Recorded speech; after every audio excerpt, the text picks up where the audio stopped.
जय शिवराय मित्रांनो विदर्भ मराठवाडा दुग्ध विकास प्रकल्प टप्पा 2 अर्थात पीएमडीडीपी स्कीम 2 या योजनेकरता ऑनलाईन पद्धतीने अर्ज कसा करायचा याच्याच बद्दलची सविस्तर अशी माहिती आजच्या व्हिडिओच्या माध्यमातून घेण्याचा प्रयत्न करणार आहोत।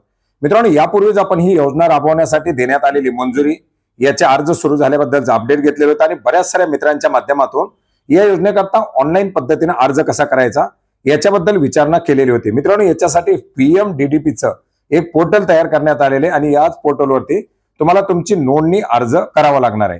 हा अर्ज करत असताना तुम्हाला तुमचं रेशन कार्ड, तुमच्या रेशन कार्ड वरती असलेल्या सदस्यांचे आधार कार्ड, तुमचं आधार कार्ड, याचबरोबर तुमच्याकडे जर दुधात जनावर असतील त्या जनावरांचे जे काही बॅच असतील, बिल्ले असतील, त्या बिल्ल्यांचे नंबर, अशा प्रकारची कागदपत्र लागणार आहेत। ज्या जमिनीची तुम्ही माहिती देणार आहात त्या जमिनीचा लेटेस्ट सातबारा सुद्धा या योजनेचा अर्ज करताना तुम्हाला भरावा लागणार आहे। मित्रांनो, या योजनेचा अर्ज करण्यासाठी तुम्हाला पीएमडीडीपीच्या पोर्टलवरती यायचंय।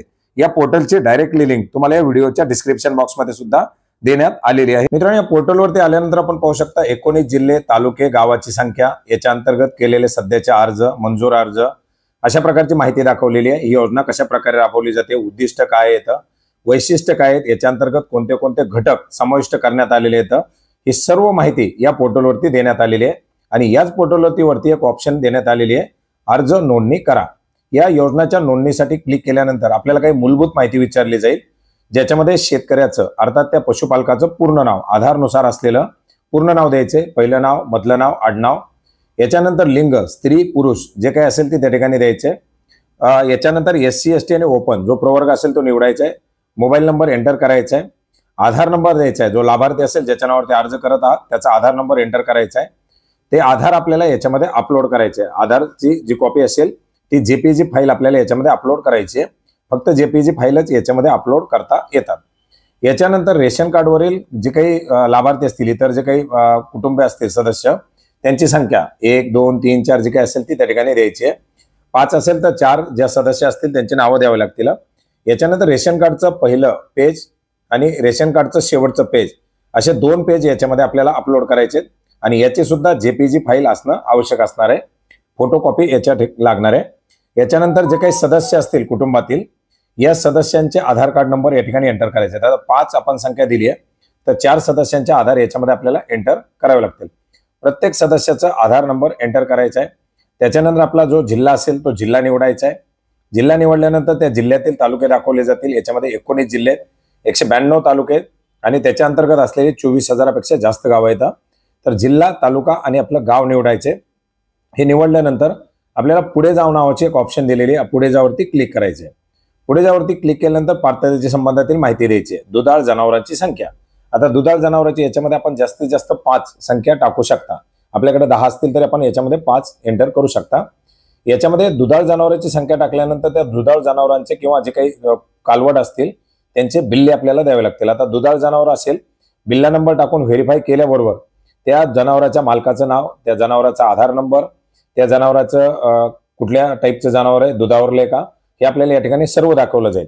अशा प्रकारे आपली जर दुधाळ जनावर असतील तर दुधाळ जनावराचे बॅच, आपली जर कालवड असतील तर कालवडाचे बॅच आपल्याला या ठिकाणी एंटर करायचे आणि व्हेरीफाय करायचे। आता आपण 5 संख्या दिलेली, 5ही दुधाळ जनावराचे बॅच या ठिकाणी टाकलेत।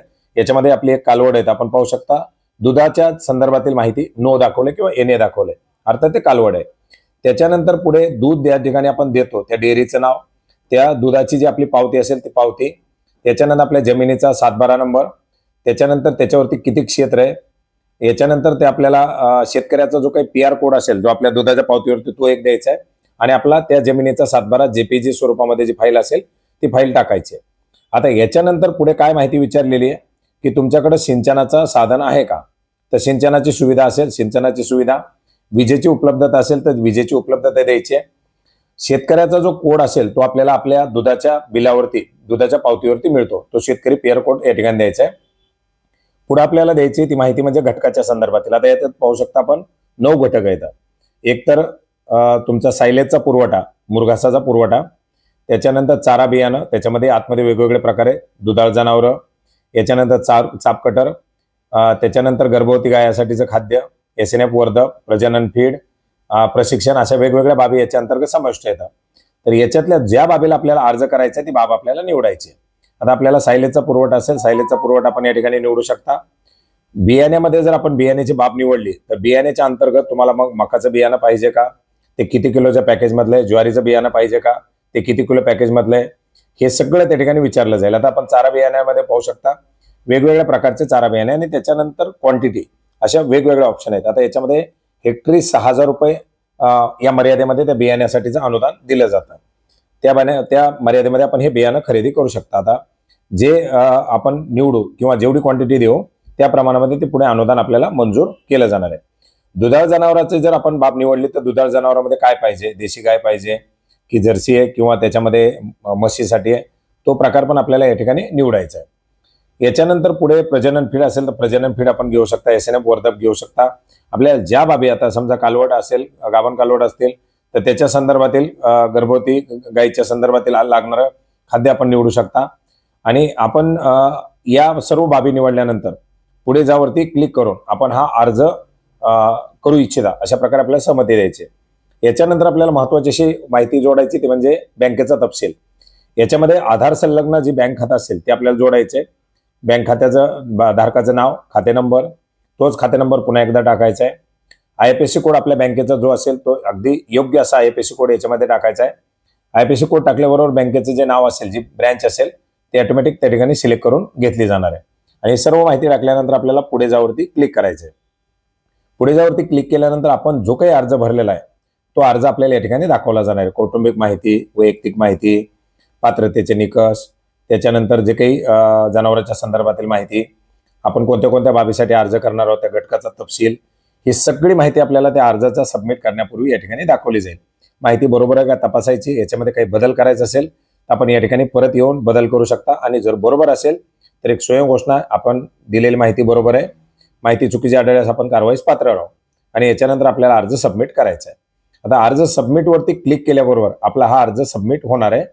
आपल्याला आपल्या अर्जाचा नंबर या ठिकाणी दिलाय, त्याच्या संदर्भातील माहिती दिलेली आहे आणि आपण अर्ज जो भरताना माहिती दाखवलेली होती तीच माहिती आपल्याला या ठिकाणी दाखवलेली. याची आपल्याला प्रिंट काढायची असेल तर प्रिंट काढू शकता.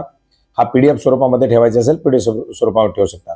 पुढे आपल्याला या अर्जाचा पाठपुरावा करायचा असेल, त्याच्या संदर्भात स्थिती पाहिजे असेल तर याच अर्ज नंबरनुसार आपल्याला पाहता येणार आहे.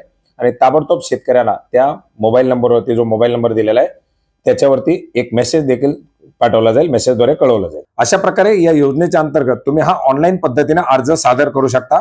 मित्रांनो, आतापर्यंत आपण पाहिलेले 1001 अर्ज या ठिकाणी दाखल झालेले आहेत. मोठ्या प्रमाणात या योजनेसाठी निधीची उपलब्धता करून देण्यात आलेली आहे. त्याच्यामुळे जास्तीत जास्त लाभार्थी देखील याच्या अंतर्गत पात्र होणार आहेत.